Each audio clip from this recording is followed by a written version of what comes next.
Deep in a forest in the heart of Europe lie the remains of a bizarre Nazi experiment. A plan so strange that only now can the full story be told. They had this huge ambition to time travel back and try and recreate something which has not been in existence for 9,000 years. Scientists from the SS planned to recreate prehistoric animals that had vanished from the earth. Beasts they believed a new Nazi super race would hunt in ancient forests across Europe. They had a master plan, and they were prepared to kill to make it happen. It was a struggle for life and death, the beginning of a process which Hitler and other Nazis then called the final solution. This is the true and astonishing story of how the Nazis tried to take control of nature and change the course of evolution.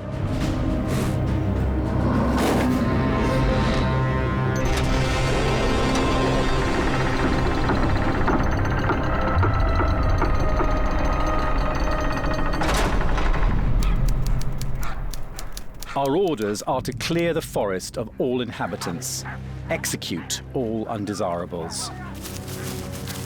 In July 1941, the infamous Order Police Battalion 322 began hunting down and deporting thousands of people from the newly captured forest of Białowieża in a remote part of eastern Poland.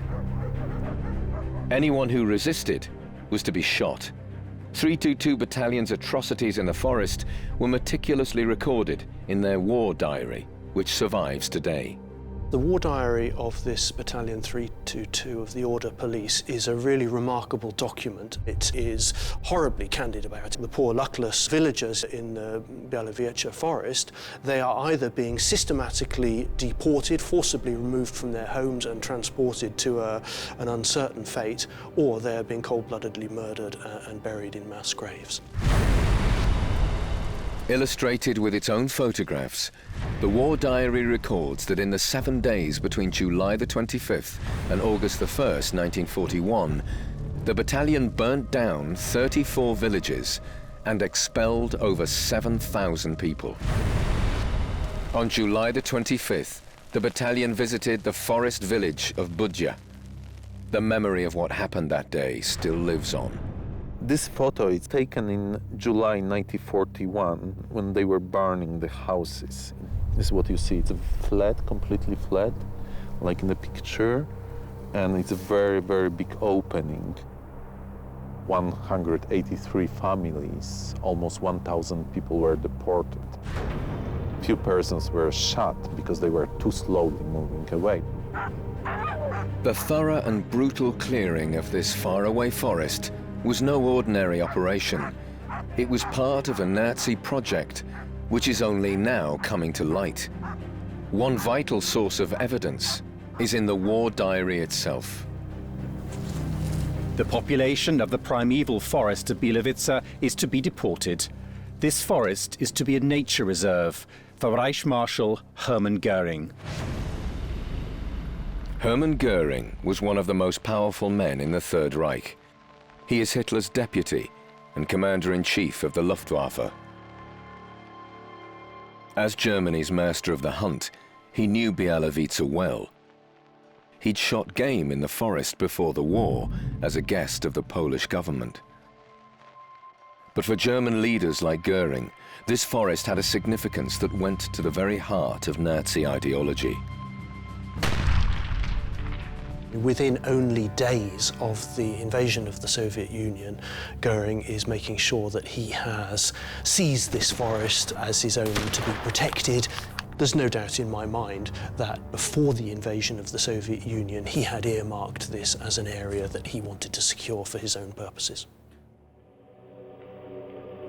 Situated in eastern Poland, Białowieża was to be incorporated into the new German Reich.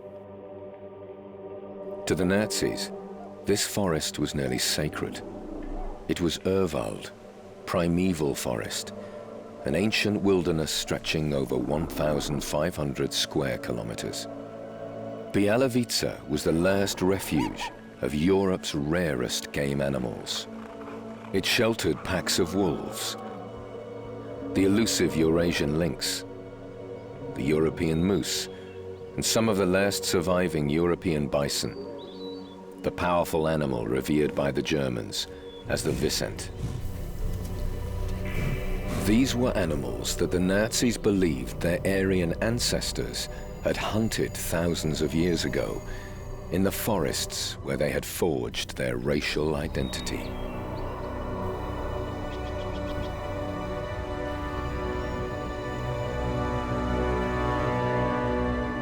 I think the lure of the wild has been stronger in Germany than anywhere else.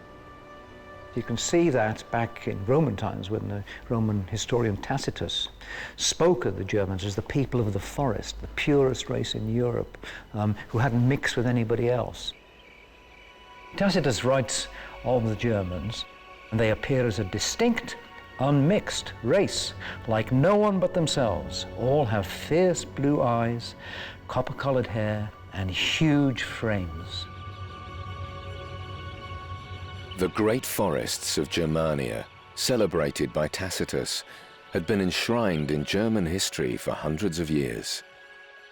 It was central to the upbringing of young Germans, alongside the tales of Siegfried, the great warrior slayer of wild beasts. The identification of the German people as a group who came from the forest, who derived from the forest, whose mental and physical qualities appeared connected with their life as forest dwellers, was absolutely central.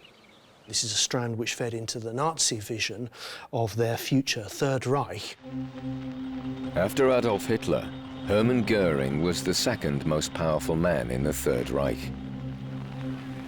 He took full advantage of his position as National Master of Hunting, sparing no expense in promoting the activity in German culture and at international hunting exhibitions. This remarkable photograph, taken 2 years before the Second World War, shows Herman Göring and a group of hunting officials gazing at a model of the Białowieża forest. I think what's really extraordinary about this photograph is that we can see these men actually looking at a model of this forest some years before Poland was attacked and occupied. I think it's not over-imaginative to think of certain of the Nazis, and Goering comes to mind here particularly, as casting greedy eyes upon this forest and seeing it as the ideal place to realize their visions of a huge primeval forest which could be cleared of undesirable inhabitants and restocked with wild animals suitable for hunting.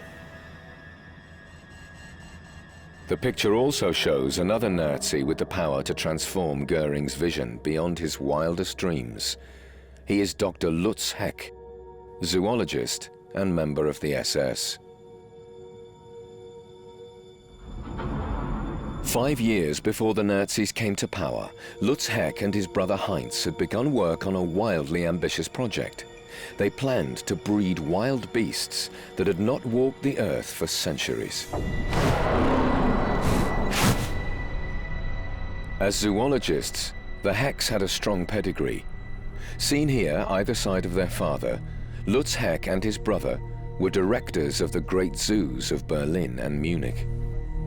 The Heck family became a kind of dynasty of zookeepers. So Ludwig Heck, the father of Lutz and Heinz, had been the director of the Berlin Zoo for years, and he was a prominent public figure in Germany. Professor Dr. Lutz Heck is a very important person. His father was very big in terms of working with the research into bisons, and he and his brother decided to take this saving of animals to a new level.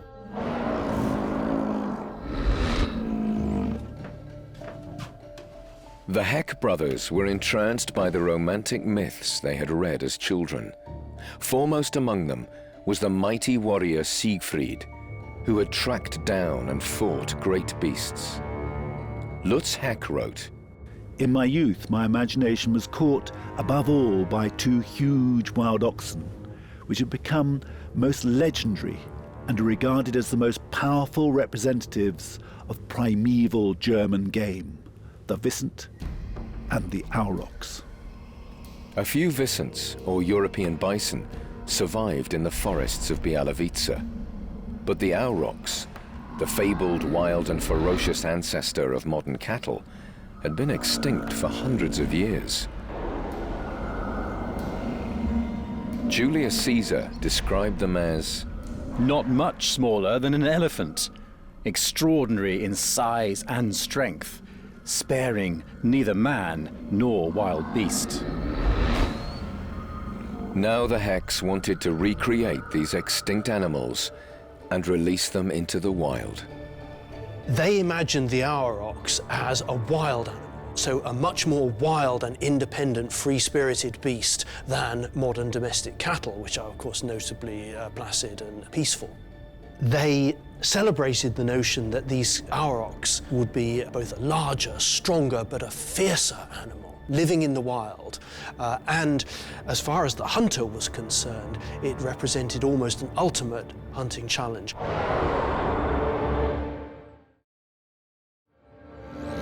But what did they look like? Bioarchaeologists like Jackie Mulville have been excavating Auroch remains in their ancestral home, the Middle East. These are two skulls from Bronze Age Aurochs, which means they were around a couple of thousand years before Christ. We have the skulls of two, and we have the skeleton of the majority of this individual here. So you can see here laid out on the table some of the, sort of the giant ribs, the animal's jaw, its hips, and most interestingly perhaps, this is its scapula. So this is the shoulder blade of an aurochs. We can use the size of the aurochs' bones to work out how tall they actually stood. So from archaeological evidence, we think that males possibly 160 to 180, females probably about 150 centimetres high. So I mean, kind of my size, really. The males were probably only a little bit smaller than me when they would come sort of my eye line. So they're big animals, and that's just their shoulders. So their heads would be considerably higher. The skulls and skeletons of the Aurochs dwarf those of domesticated cattle. This animal is a similar period, so it's Bronze Age, about 2,000 years before Christ. But what you can see quite easily is the size difference between these two animals. The skull of this animal is much smaller, it's also much narrower, and also the horns that you can see are much, much reduced. Instead of coming out and sweeping out to the side and pointing forwards like the aurochs do, the domestic cattle have a much smaller horn core. For thousands of years, the Aurochs had lived alongside their tamer cousins before they were finally driven to extinction. The Hecks believed that domesticated cattle still retained the genetic key to recreating their larger ancestors. The Heck brothers did believe that deep inside every domestic animal remained the beating heart of an aurochs. Modern cattle, or modern farm animals, and modern humans for that matter, do contain many of the genes of their ancestors. That's what evolution is all about. We're all living fossils, that's us. And your average dairy cow is a living fossil of a much fiercer wild animal. They had this huge ambition to time travel back and try and recreate something which has not been in existence for such a long time that it's incredibly difficult. They were trying to rewind back time. They were trying to go back about 9,000 years, which is when we first changed the aurochs into our domestic cattle. The brothers researched ancient descriptions of the Aurochs, their size, coloration, and horn shapes. They used cave paintings from the mountains of Spain as inspiration. They studied recently excavated skeletons, and they decided that all the key traits of the Aurochs were distributed amongst their various descendants. What my brother and I now had to do was to unite in a single animal all those characteristics of the wild aurochs that are now found spread between different breeds of tame cattle. We then bred these animals with one another to eliminate all the characteristics of domestic cattle. The Heck's underlying idea was quite clear. They were going to recreate the huge size and violent characteristics of the Aurochs by selective breeding from modern cows. In effect, they were breeding backwards. Backbreeding, I guess, can be easily described as domestication in reverse. Rather than selecting for the traits that would make these animals more amenable, more productive, they were trying to select animals that they thought were more like this fantasy of an Aurochs. The Hecks now scoured Europe in search of different breeds with special traits. Lutz found wild bulls in the hills of Corsica, muscular cattle from the Camargue in southern France, and fighting bulls from Seville. Heinz added Hungarian breeds and rugged Highland cattle from Scotland. He was looking for animals that would have a particular horn shape or a particular coloration, and also a particular behavior. Especially for the wild behavior that Lutz Heck was looking for, he went to Spain to get Spanish fighting cattle in order to create what in his mind would be a properly wild animal. The Hecks were applying the state-of-the-art genetics for their time. They believed they would need to breed many generations of animals before they created offspring with the right mix of characteristics. There was a sense that heredity was a process in which individual, independent elements were combined in certain ways. And this allowed them to imagine that they could be reassembled in a way into a whole new animal. Their attempts to create a perfect new breed chimed with the ideology of the party that came to power in 1933. Adolf Hitler's National Socialist Party began introducing laws that defined different levels of racial purity. They even used animal terms like crossbreed for children of mixed parentage. Technical terms very familiar to Lutz Heck. Lutz Heck particularly appears to me to be somebody who was thoroughly steeped in the sense of the German people as a distinct ethnic group with these distinct physical and mental characteristics. He was clearly absolutely in harmony with the Nazi ideology. For Lutz Heck, this shared ideology with the Nazi leadership presented a new opportunity. The Aurochs breeding program was well underway, but backing from the Nazis would transform his project and his career. Lutz Heck, right after the start of the Nazi party coming to power, became a so-called paying member of the SS, and he struck up a very friendly relations with Herman Göring. As Reich Master of the Hunt, Hitler's deputy, Goering, was the natural target for the role as major benefactor for the Aurochs breeding project. The key to the National Huntmaster's heart lay with young super predators. Komm, ja, mein Cäsar, kommst du mich besuchen? Mutti, kommst du mich besuchen, ja? Komm. Heck kept Goering supplied with lion cubs. Los, schön, spring, hopp. So ist gut. When they grew too large, he collected them and brought them back to the zoo. Very soon, Heck and Goering went out hunting together. Goering fashioned himself as a hunter and tried to relive this mythical version of the Germanic knight. And he was happily carrying spears to hunt in the forest. Heck's wooing paid off. Goering supported breeding projects for a whole menagerie of forest creatures. Another extinct animal that the Heck brothers tried to recreate by backbreeding was the tarpan, the wild and aggressive ancestor of the modern horse. These two were designated as German beasts.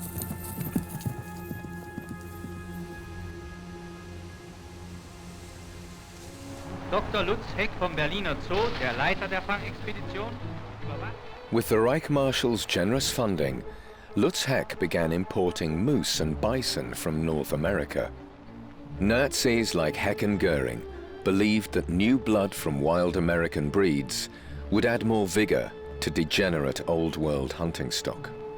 People like Herman Göring and Lutz Heck respect only a wild, aggressive animal. And while domestic animals are acceptable, in regards to the animals which are being hunted, animals which are hand-reared and fed are categorized as degenerate beasts.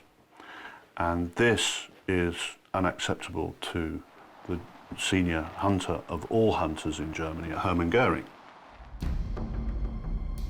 Wild, aggressive and independent animals were the goal of Lutz Heck's Aurochs project. When bulls and cows produced weak and feeble offspring, they were eliminated from the program.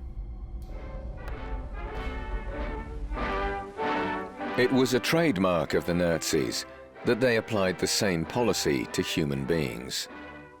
The Berlin Olympics of 1936 was Hitler's showcase for the strong and the fit. The Nazi organizers went to great efforts to celebrate the German body beautiful, displaying the streamlined figures of the supposed Aryan victors in the struggle for life. Hitler's Olympics was for winners, but behind the display, the losers, those deemed the racially impure and the mentally ill, were not only prevented from breeding, they were being murdered. I think there's an absolutely precise tie between Hitler's views of breeding from the best and killing off the worst, and the attempts to regenerate animals which supposedly were like those of a purer and more powerful past in their own history. Hitler wrote quite early in his career, in his book Mein Kampf, My Struggle, with chilling foresight as to what was going to happen to humans. Whoever is not bodily and spiritually healthy and worthy shall not have the right to pass on his suffering in the body of his children. And when we look back at what he did, the terrible things he did, that's exactly precisely what was trying to be undertaken in the breeding program, to get back to the perfect examples of cattle, of horses, and in the end of humans.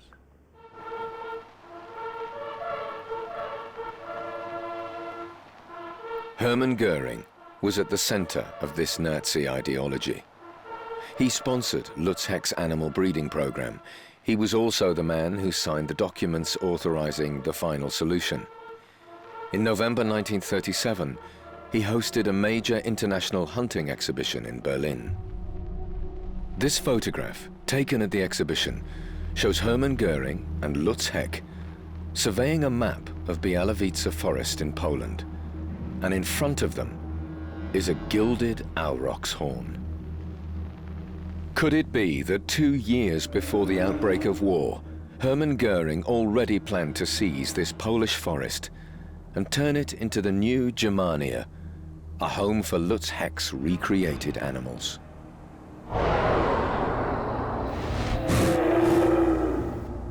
The Aurochs project had reached a critical stage. Although the animals looked like their fierce ancestors, they were still dependent on humans to feed them. They had to be capable of surviving in the wild, to be beasts worthy of Nazi huntsmen like Hermann Göring.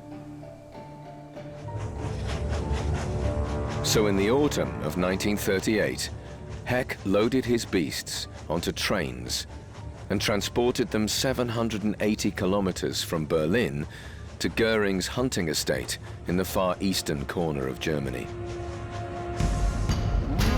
Finally, after 14 years of this strange breeding experiment, the animals were released to see how they would fare in the wild.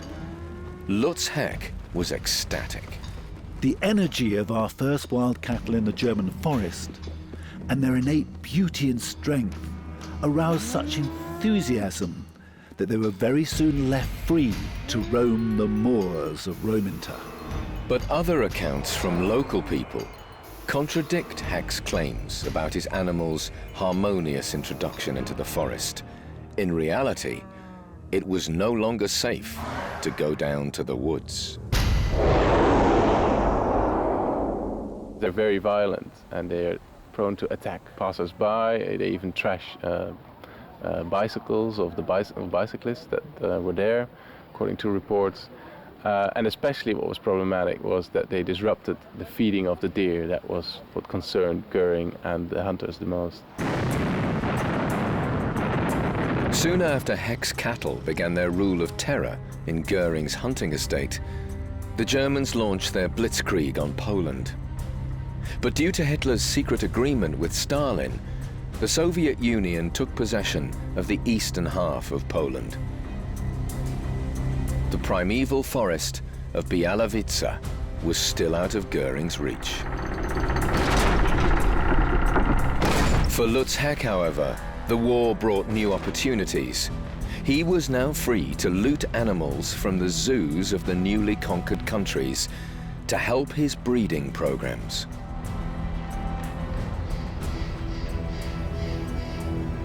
This is the only building in Warsaw Zoo to survive the war. In 1939, it was home to the director and his wife, Jan and Antonina Szabinski. Soon after the German occupation, Dr. Lutz Heck came knocking on the door.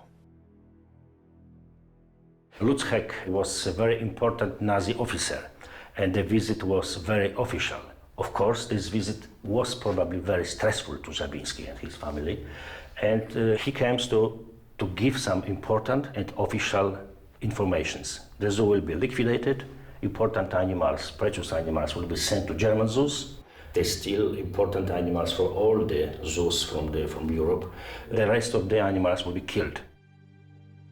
Antonina Szabinska later recorded her dismay that their favorite animals were to be plundered and liquidated.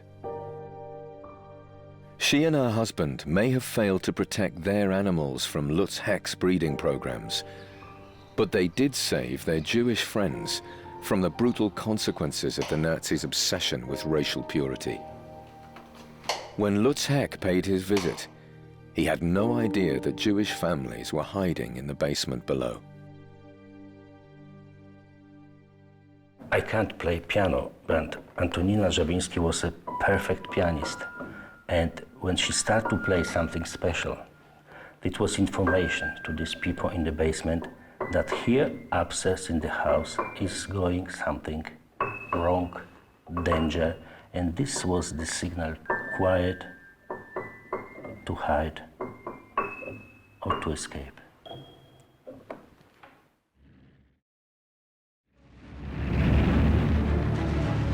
On June the 22nd, 1941, the Germans launched their invasion of the Soviet Union. Stalin was caught by surprise. Within days, the Nazis had seized hundreds of thousands of square kilometers of Polish territory that had been occupied by the Russians. Finally, this included the forest of Białowieża. I think we have to be mindful here of the absolutely vast spaces which the Germans did in fact take over in the summer and the autumn of 1941, and I think it's quite difficult if one hasn't travelled there to visualise these endless flat plains and forests and swamps, and an absolutely vast area. And this provided the perfect place in which to develop German colonisation. The German military victories weren't simply going to mean a human conquest. Senior Nazi planners also prepared for a conquest by German nature. Foremost among these ideologues was Dr. Lutz Heck. What Heck claimed was that the landscapes in the east had degraded due to the wrong type of inhabitants, and that by Germanizing the area, not just with German people, but also with German wildlife and German trees and German forests, that would restore the landscape to its original German state. Although the forest of Białowieża was on the extreme eastern borders of Poland, 800 kilometers from Berlin, it was now annexed to German territory. This was the Nazis' opportunity to recreate the ancient forests of Germania, with Białowieża becoming part of a vast forest system stretching to the coast. There was a big German plan to make a huge forest in northeast Poland. I mean, connect the Białowieża Forest with Kneszyńska Forest and Augustowska Forest. Like make one big German so-called primeval forest here. And, you know, in German primeval forest was not place for any Poles or any Belarusians. Göring's ambitions for the forest of Białowieża was supported by another of Hitler's henchmen, Heinrich Himmler, head of the SS, the architect of the Holocaust. He too had been a sponsor of Lutz Heck.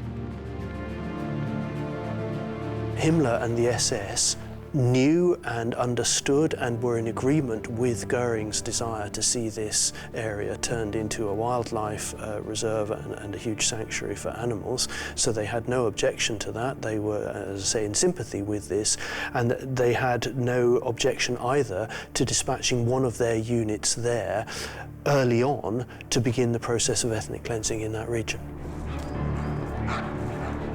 Within days of the German invasion, a unit of Himmler's execution squads, commanded by Göring's favorite huntsman, began clearing the forest of its inhabitants. Finally, Göring's plans were in place. A Polish forest was now to become a German Jurassic Park. But first, it had to be ethnically cleansed. In the next 3 years, they would expel over 20,000 local people. But as evidence from their war diaries show, they also committed some of the first massacres of the Holocaust. The Białowieża Forest is right at the sharp end of that process. It's one of the very first places where we see this happening. And we also see in the forest, perfectly modelled there, the various stages in the development of what Hitler and other Nazis then called the final solution. These Jewish cemeteries are the only remains of Jewish communities that had lived in the forest since the 18th century. Within a few weeks, they were entirely eradicated, never to return. The removal of the Jews would lead to this forest being regarded as one of the first territories to become Jew-free, or as the SS called it, Judenfrei. The Jewish population of Białowieża were either executed in the forest or ultimately sent to extermination camps. Thousands of the non-Jewish inhabitants were also expelled. The forest was going to be completely barren of human beings, completely wilderness. And the only human beings that would go in there would be German hunters. And this then goes back to the Julius Caesar's idea of bare-chested Germans with spears trying to run after an Aurochs and killing it. The Nazi obsession with the mythical origins of their Aryan ancestors was now being turned into a hellish reality. Some would argue that the defining feature of Nazism is the centrality of myth in creating a national identity. And so in that sense, the scientific efforts to recreate the mythical landscape could be said to legitimate the violence in the East. In Białowieża, tens of thousands of people were suffering from the consequences of these delusions. And in the midst of these deportations and executions, Dr. Lutz Heck came to visit the forest. Soon he had his animals transferred from Göring's hunting reserve, where they were raising havoc, and released them into their final destination, the ethnically cleansed forest of Białowieża. After nearly 15 years of breeding, this was his moment of glory. Seemingly oblivious to the slaughter around him, Heck recorded in his memoirs, "It was a long and laborious process that ultimately produced this fine, healthy stock of Aurochs. Every year now, the cows of the breed bring new calves into the world. Thus, the new breed flourishes and grows." Heck began turning Białowieża into one vast wildlife laboratory. In this new Germania, he released bears, bred bison, and experimented with wild horses for his tarpan breeding program in Germany.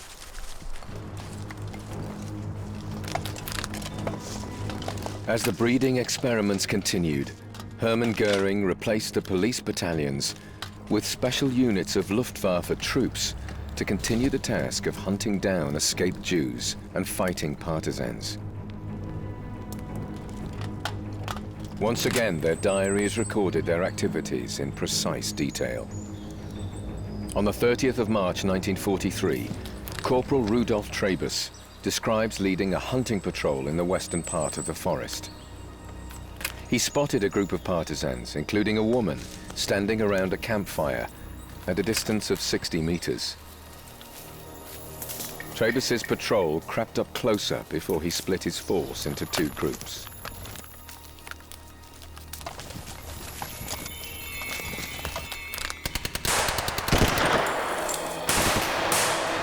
He then led a charge, killing 5 partisans, including the woman. If the partisans happened to be Jews, they left them where they were. They kill 139 Jews on wild hunting missions and individuals, and even taking the names of the individual Jews that they're slaughtering like animals and leaving their bodies in the ground so that they are a warning to few other Jews to not come in the forest. The war diaries show that after a day of brutal killing in the forest, German troops were given free rations of beer for what were described as cozy get-togethers. There is a lot of evidence that alcohol suppressed their unwillingness to kill people. It helps the group get through the process of killing because everybody's doing it and there's no exception. When some of the men were later tried for war crimes, they explained that they were clearing the forest for a nature reserve and a hunting estate for Herman Göring.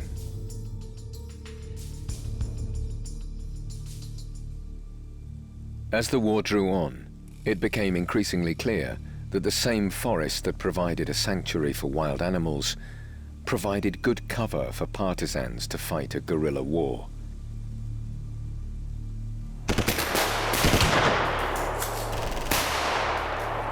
In 3 years of fighting, the Germans never gained full control of the forest.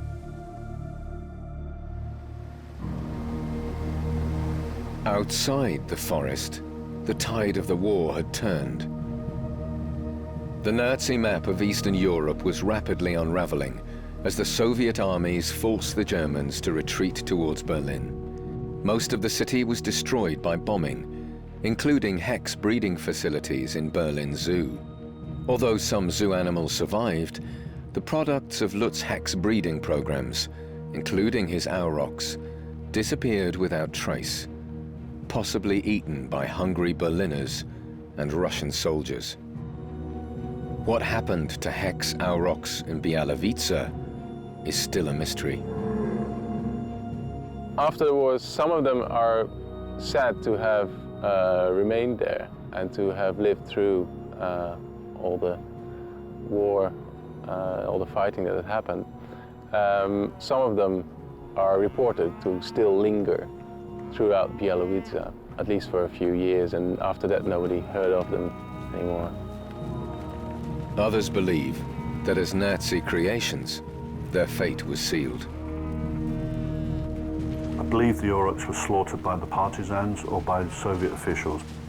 I do believe that just as the Germans believed that certain animals were Germanic, I do believe that the Soviets thought that they were not having Germanic ill-breeds running around in their forest. In May 1945, Herman Göring was captured by American forces in Bavaria. He later committed suicide during the Nuremberg war crimes trials. The entire truth of the massacres in Białowieża remained undiscovered until after his death. After the war, Lutz Heck was investigated for being a prominent Nazi official. He was subsequently exonerated as a mere follower rather than a war criminal. Both he and his brother continued their careers as zoologists. dying in the early 1980s.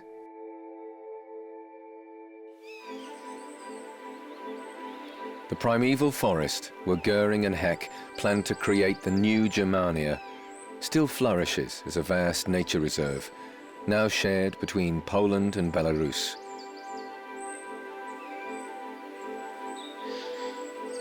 Białowieża is still a major sanctuary for rare wildlife, including a large population of European bison.